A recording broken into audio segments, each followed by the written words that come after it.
Il est 13 h, merci de nous rejoindre. Bonjour à tous, voici les titres de ce nouveau journal. En Côte d'Ivoire, plusieurs dégâts matériels, mais heureusement aucune perte en vie humaine dans l'effondrement d'un immeuble de 3 étages. Ce drame s'est déroulé en raison des fortes pluies survenues hier à Abata Village, dans la commune de Bingerville, dans la région sud du pays. Toujours en Côte d'Ivoire, les populations appelaient encore au respect des gestes barrières pour freiner le coronavirus. La pandémie ne régresse pas. 236 nouveaux cas ont été enregistrés hier par le ministère de la Santé et de l'Hygiène publique. Le point dans ce journal avec le directeur général de la Santé, le professeur Mamadou Samba. Enfin, les frontières intra-européennes entament progressivement leur réouverture.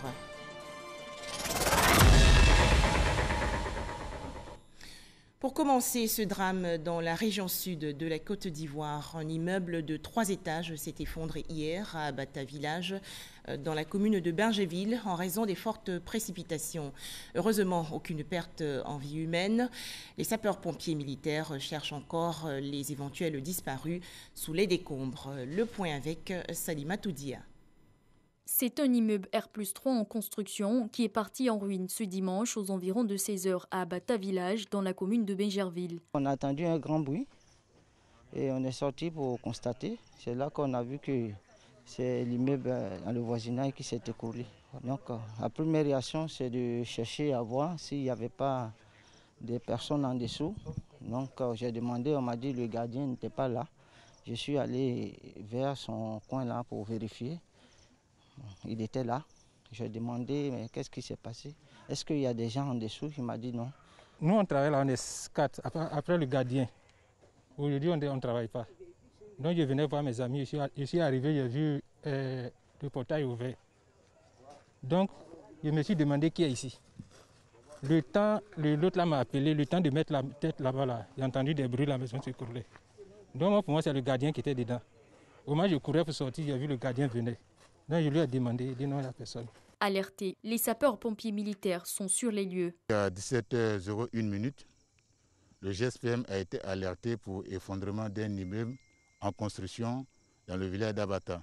Dans séance tenante, nous avons engagé nos premiers moyens, qui sont des engins d'incendie et puis des secouristes, pour faire des recherches éventuelles. Il se trouve que la situation était encore plus compliquée. Donc le chef de garde a estimé qu'il fallait faire appel au détachement cynophile. Le détachement cynophile, c'est des chiens de recherche qui sont formés pour. Donc ces chiens sont arrivés avec les maîtres et nous avons commencé les recherches. Pour le moment, pas de victimes, que des dégâts matériels. Les recherches se poursuivent pour lever les doutes sur la présence d'individus sous les décombres. Il faut respecter les gestes barrières. Passons ce message à tous nos proches pour pouvoir vaincre le coronavirus.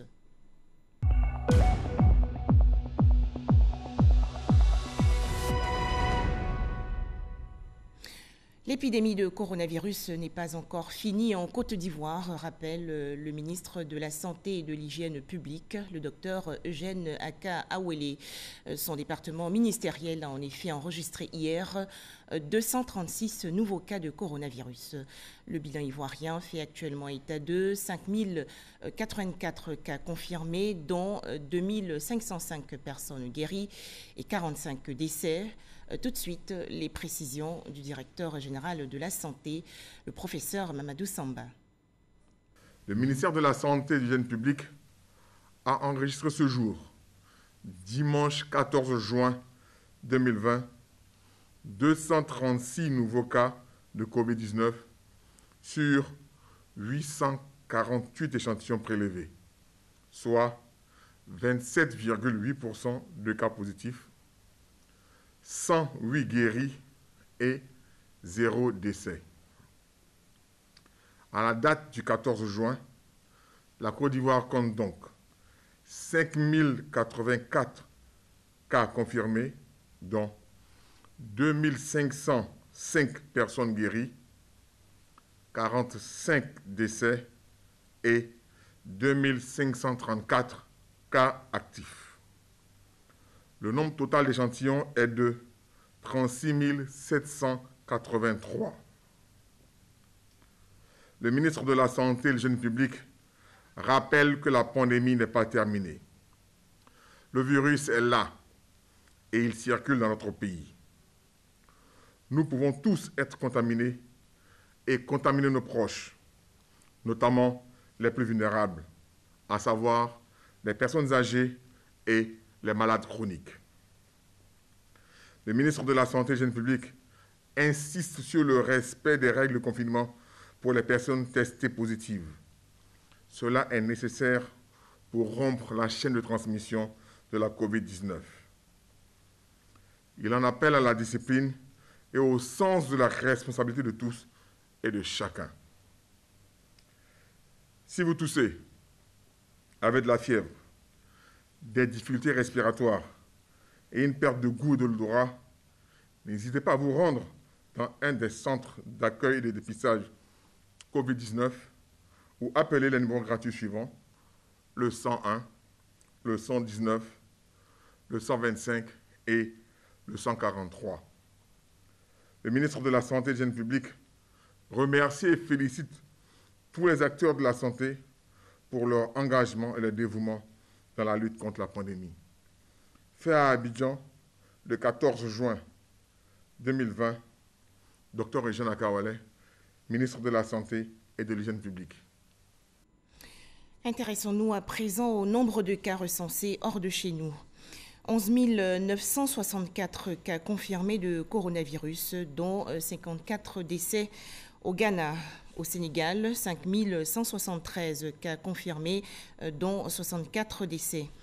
Le Burkina Faso avec 894 cas confirmés, dont 53 décès. Le Mali qui fait actuellement face à 1809 cas confirmés de coronavirus, dont 104 décès. Surtout le continent africain a noté 243 961 cas confirmés, dont 6 561 décès. Enfin, dans le monde entier, environ 7 935 698 cas confirmés, dont au moins 433 930 décès. Des chiffres publiés aujourd'hui par l'Organisation mondiale de la santé, l'OMS. 42% des cas confirmés de coronavirus enregistrés en Côte d'Ivoire depuis le 1er juin dernier. Mais pourquoi la maladie est-elle en hausse? Question au centre du point presse organisé hier par le gouvernement. Rencontre animée par la conseillère technique du ministère de la Santé, le docteur Edith Kouassi, et par le porte-parole de la police nationale, le commissaire principal Charlemagne Bleu. Ils sont tous deux au micro de Serge Colléa. Le Grand Abidjan, toujours à épicentre de la maladie à coronavirus. Les différents intervenants à ce point journalier notent une circulation très active du virus, marquée en cette première quinzaine du mois de juin par une recrudescence du nombre de nouveaux cas positifs diagnostiqués. Sur la même période, il y a un mois, c'est-à-dire en mai dernier, on avait enregistré une moyenne de 54 cas. Pour le mois de juin, nous avons une moyenne de 184 cas, soit 3 fois plus. Des statistiques en augmentation dont nous devenons désormais familiers ces derniers jours, malheureusement. En 13 jours, c'est-à-dire depuis le 1er juin à la date d'hier, le nombre de nouveaux cas de Covid enregistrés est estimé à 42% du nombre total de cas diagnostiqués depuis le début de la pandémie, soit 2049, ce qui est préoccupant. Cette situation préoccupante met en évidence la nécessité du respect des mesures barrières. Il est bon de rappeler que la riposte sanitaire reste dévolue au ministère de la Santé et de l'Hygiène publique. Le ministère de la Santé rappelle qu'à ce jour, seules 3 cliniques privées ont été autorisées sous la supervision médicale du SMIT à prendre en charge des cas de Covid-19 dans leur établissement. Il s'agit de Farat, de la PISAM et de Hôtel Dieu. Concernant le diagnostic, 5 laboratoires dont l'Institut Pasteur de Côte d'Ivoire qui assure la coordination des activités. Les autres concernent Retroci, CEDRES, CIRBA et le laboratoire du CHU de Bouaké. Une dizaine d'autres sont prévus à l'intérieur du pays dans les centres intégrés de prise en charge Covid-19 en cours de réalisation, dont 6 connaissent déjà un état d'avancement important. Ces centres concernent les localités suivantes: San Pedro, Boaké, Man, Odéné, Daloa, Gagnoa, Korogo, Abengourou, Aboasso et Bouna. Relativement aux tests de diagnostic, aucun test sérologique n'a été autorisé jusque-là, encore moins un agrément à un quelconque laboratoire privé pour le réaliser. Au niveau sécuritaire, la surveillance des frontières déjà renforcée sera davantage accrue. Pour ce qui est de la surveillance accrue à nos frontières, voudrions au nom de messieurs les ministres de la Sécurité et de la Défense féliciter toutes les forces de défense et de sécurité à nos frontières, notamment la préfecture de police de Korogo, qui, dans la journée d'hier, a, sous le coup de 17h20, interpellé et refoulé 50 individus de nationalité burkinabé pour violation de la mesure de fermeture de nos frontières, soit 39 hommes, dont 4 mineurs, et 11 femmes, toutes majeures, reconduits au poste frontalier de Yendéré. Les nouvelles mesures restrictives ramenant les rassemblements de 250 à 50 personnes sont la conséquence logique du laisser-aller général des populations, selon les conférenciers. Pour éviter que le Conseil national de sécurité ne revienne aux premières mesures comme le couvre-feu, les populations ont été exhortées à une prise de conscience et au respect des mesures édictées. En cette période de coronavirus, des cours en ligne pour assurer la continuité de l'enseignement supérieur en Côte d'Ivoire. C'est une initiative du ministère de l'Enseignement supérieur et de la Recherche scientifique. Mais les étudiants arrivent-ils à suivre et à comprendre les leçons dispensées? Le point avec Astou Touré. Nous sommes aux deux plateaux, précisément au quartier Colombie, où nous rencontrons Déborah, étudiante en 2e année de BTS. Malgré la réouverture des établissements d'enseignement supérieur, Déborah reste confinée, mais son ordinateur et son cahier restent ouverts grâce aux cours en ligne dispensés par ses enseignants. Bien étant confinés, les professeurs et les encadreurs font en sorte que nous puissions avoir les cours en ligne. Son inquiétude de voir son année académique échouer du fait de la pandémie à coronavirus est à présent un vieux souvenir. Grâce aux nouvelles technologies de l'information, son école a instauré des cours en ligne. Une action qui permettra également à Jean-Noël et Ramata d'apprendre sereinement dans ce contexte sanitaire préoccupant. Là, c'est bon, c'est très intéressant parce que le cours, on peut le télécharger, on peut se promener avec, même mettons dans le téléphone. Avec les cours en ligne qui sont mis à la plateforme pour pouvoir bosser de temps en temps à la maison, on arrive à s'en sortir sans problème. Cette initiative qui permet de respecter les mesures barrières n'est pas sans difficulté. Il faut avoir toujours la connexion pour pouvoir travailler et suivre le cours. Il y a des fois on a problème de connexion, il y a des fois c'est fort, il y a des fois c'est moins. Pour le bon fonctionnement de ce nouveau programme, qui est une innovation au niveau des grandes écoles, tout un dispositif est mis en place pour faciliter l'accès et la compréhension des cours. Tous les étudiants ont un code. L'étudiant va sur notre plateforme et sur la plateforme, il est écrit cours en ligne.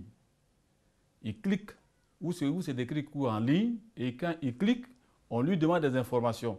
Lesquelles informations qu'il introduit dans la machine et sa filière sort et les cours sont disposés. Sur cette plateforme, les étudiants sont formés et évalués directement et interagissent avec leurs enseignants. Une action encouragée par le ministre de l'Enseignement supérieur, de la Recherche scientifique, qui préconise ces enseignements en ligne pour les classes à gros effectifs et les cours en présentiel pour les petits nombres. Dans l'actualité nationale aussi, cette récente visite du ministre de l'Investissement privé, également directeur général du Centre de promotion des investissements privés, Esmel Essis, à des structures privées, notamment un hôtel 5 étoiles en construction et un pressing écologique. Ces entreprises qui ont bénéficié des avantages du Code des investissements ne se portent pas bien en raison de la crise sanitaire liée au coronavirus. Quelles difficultés rencontrent-elles? Le point avec Jacques Connet. Cet hôtel, un 5 étoiles de 23 étages en plein cœur du plateau, devrait être livré en mai dernier. Mais en raison de la crise sanitaire du coronavirus, les travaux estimés aujourd'hui à 87% de réalisation ont accusé un sérieux retard. Les travaux, malgré la situation de pandémie que nous vivons aujourd'hui en Côte d'Ivoire, ne sont pas du tout arrêtés. Et nous sommes aujourd'hui dans les phases, je dirais, d'installation, d'agencement et pour la finalisation de cet hôtel vers la fin de l'année en termes de travaux. Et ensuite, je dirais, le premier trimestre 2021 sera mis à profit pour créer les conditions de mise en exploitation de cet hôtel. Coût du projet, plus de 39 milliards de francs CFA et des centaines d'emplois créés. La situation de ce groupe hôtelier est semblable à celle de plusieurs entreprises en pleine phase d'investissement en Côte d'Ivoire. Des entreprises qui ont pour certaines, comme ce groupe, bénéficié des avantages du code d'investissement via le CPC.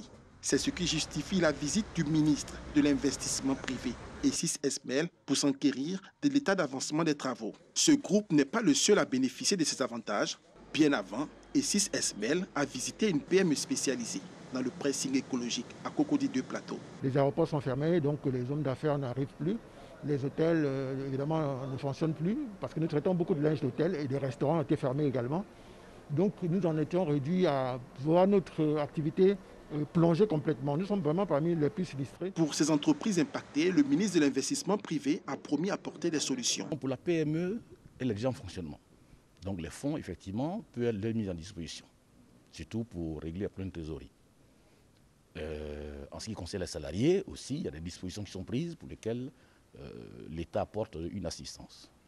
Mais pour cette entreprise qui est en plein chantier, qui a des retards et qui voit son agrément venir à échéance, nous allons examiner comment lui accorder encore une prorogation pour pouvoir terminer son investissement. Le code d'investissement adopté en 2018 offre de nombreux avantages aux entreprises, notamment celles optant pour le régime d'agrément à l'investissement.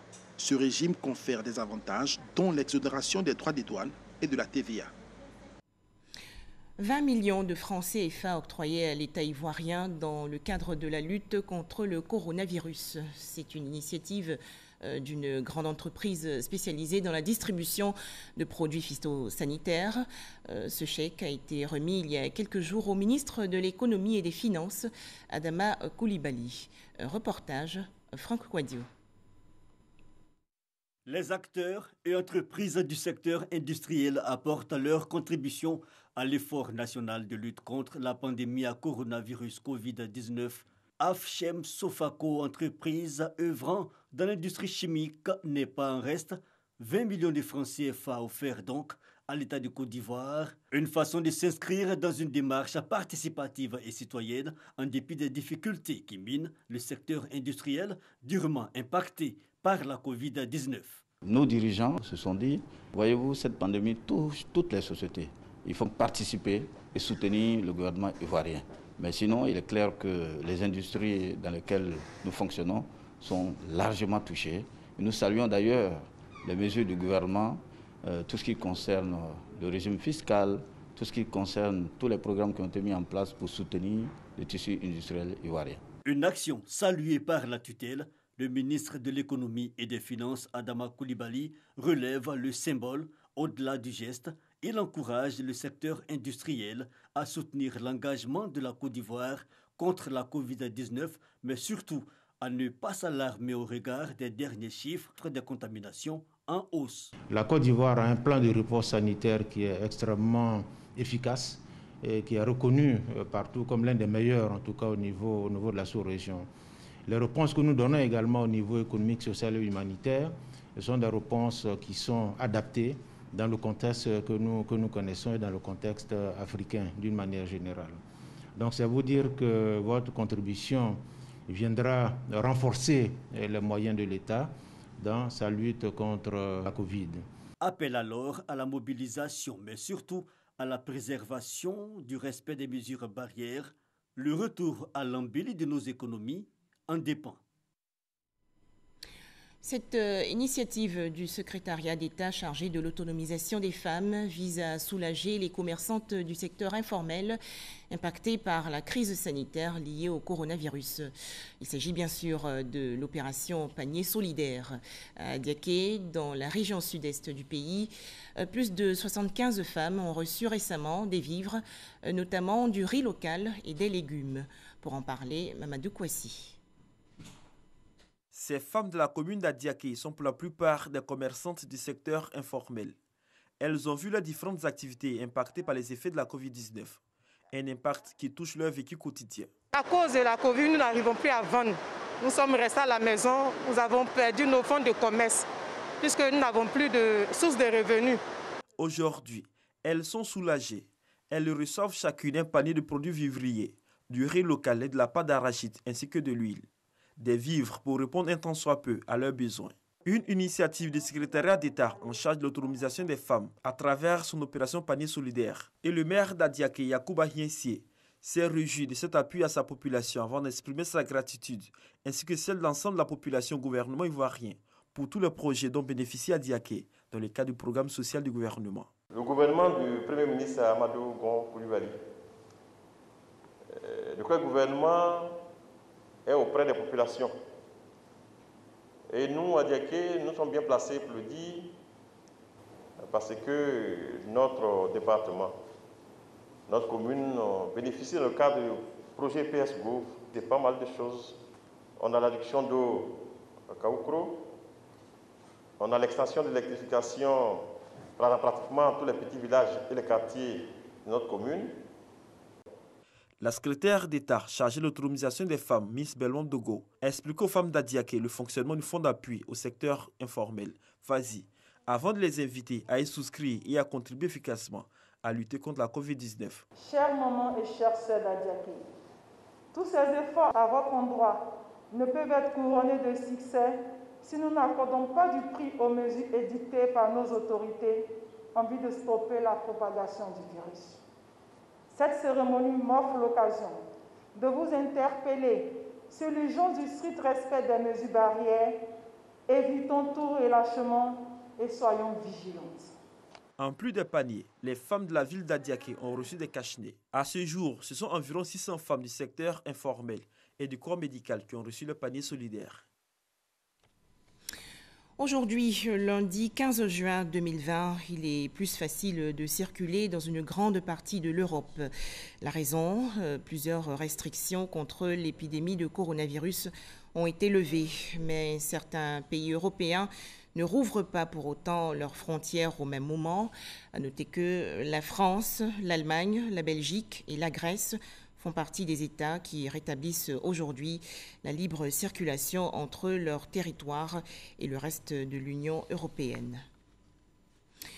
Retour en Côte d'Ivoire avec cette autre actualité. Le ministre-gouverneur du district d'Abidjan, Robert Begré-Mambé, a reçu récemment les membres de la génération Doubo.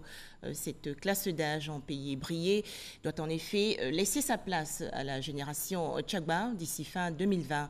Les échanges entre le ministre-gouverneur du district d'Abidjan et la classe Doubo visaient à préparer un transfert pacifique du pouvoir.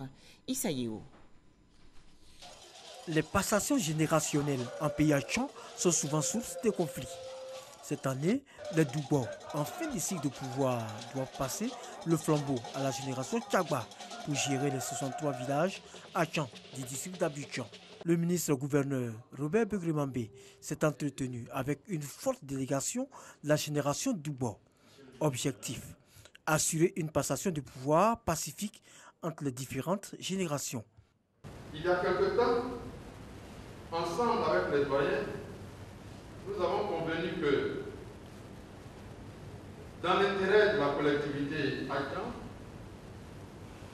et des Tamans, beaucoup d'entre vous ont été priés avec humilité d'accepter que l'année qui reste, les 2 ans qui restent, les 3 ans qui restent, on puisse les fondre dans le groupe général en faisant en sorte que à la fin de l'année 2020, on passe le pouvoir au Tchakba. Ça n'a pas été une décision facile, mais la sagesse vous a guidé et vous avez accepté qu'il en soit ainsi. Robert Begré-Mambé a surtout insisté sur l'importance du rôle de chaque génération dans la consolidation de la cohésion et la paix dans chaque village Tchad. Le développement des 63 villages passe par là, a conseillé le gouverneur du district autonome d'Abidjan. Direction Torogué, dans le centre-ouest du pays. Cette cérémonie a marqué la fin de leur formation commune de base. En effet, 396 élèves gendarmes de l'école de gendarmerie de Torogué ont été présentés récemment au drapeau. Événement en présence du commandant supérieur de la gendarmerie nationale, le général de brigade Alexandre Apalo-Touré. Les précisions de Abou Sanogo. École de gendarmerie de Torogué dans la commune de Daloa au centre-ouest de la Côte d'Ivoire. 396 élèves gendarmes dont 22 jeunes filles de la promotion 2019-2021 jugées aptes à l'issue de leur formation initiale ou FCB, la formation commune de base, période au cours de laquelle leur sont inculquées les notions élémentaires du combattant, le savoir-être et le savoir-faire nécessaires pour l'exercice du métier de gendarme. Désormais dignes d'intégrer la gendarmerie, ils sont présentés au drapeau. Dans son adresse, et revenant sur l'attaque d'un poste mixte des armées et de la gendarmerie à Kafolo, non loin de la frontière du Burkina Faso, le général de division Alexandre Apalo-Touré, commandant supérieur de la gendarmerie nationale, a exhorté les gendarmes à se battre en synergie avec les autres forces pour défendre la République, ses citoyens et ses biens. Levez-vous, chers frères d'armes, et battez-vous, défendons la République, ses citoyens et ses biens. Nous devons veiller sur l'État, ses institutions. Nous devons tout faire pour que tous les recoins de la Côte d'Ivoire soient sécurisés. Vous êtes maintenant engagés au service de la République de Côte d'Ivoire, votre chère patrie. Ouvrez vos cœurs, votre esprit, vos nerfs, votre mental, doivent dans leurs associations être mis au profit de la République de Côte d'Ivoire dans son entièreté. Cette cérémonie marque la fin de la FCB, la formation commune de base qui vise à inculquer la discipline militaire et le sens du devoir du soldat. Bouaké, dans la région centre du pays, 14 ressortissants burkinabés appréhendés récemment par les forces de défense et de sécurité ont été remis aux autorités de leur pays, le Burkina Faso. Le 9 juin dernier, ces individus n'avaient pas respecté la mesure de fermeture des frontières ivoiriennes. Les explications de Kader Sogodogo de RTI Bouaké. Rentrés de manière illégale en Côte d'Ivoire, 14 ressortissants burkinabés, après enquête, sont remis par la Côte d'Ivoire à leurs autorités. Ils seront reconduits dans leur pays. La Côte d'Ivoire est un pays de fraternité, un pays d'accueil. La Côte d'Ivoire et le Burkina ont toujours eu des relations très fraternelles. C'est juste simplement parce qu'ils n'ont pas de papier, ils sont rentrés irrégulièrement qu'on les ramène au pays. Ils pourront donc, s'ils le veulent, revenir à condition de remplir les formalités. La Côte d'Ivoire est toujours prête à les accueillir. Le Burkina Faso, par la voix de son consul général de Bouaké, remercie les autorités ivoiriennes pour avoir mis en avant la fraternité qui unit leurs deux pays. C'est parce que simplement vous n'avez pas les laissé passer pour traverser la frontière. Donc ce n'est pas un problème de rejet d'identité ou autre. Donc c'est en la période de crise sanitaire. Les autorités ont pris des mesures pour contenir un peu la maladie. Et dans ce sens-là, il y a eu les fermetures des frontières. On se rappelle que c'est dans un camion transportant des moutons que ces individus avaient pu passer la frontière ivoirienne. Grâce à une information anonyme, un dispositif d'accueil avait été mis en place au corridor nord de Bouaké pour mettre fin à leur voyage. Au nombre de 30, certains en situation régulière ont été relâchés. Les deux convoyeurs, un de nationalité ivoirienne et l'autre burkinabé, ont été placés sous mandat de dépôt. Ils seront bientôt fixés sur leur sort. Voilà, merci de nous avoir suivis. D'autres informations sur notre site rti.ci.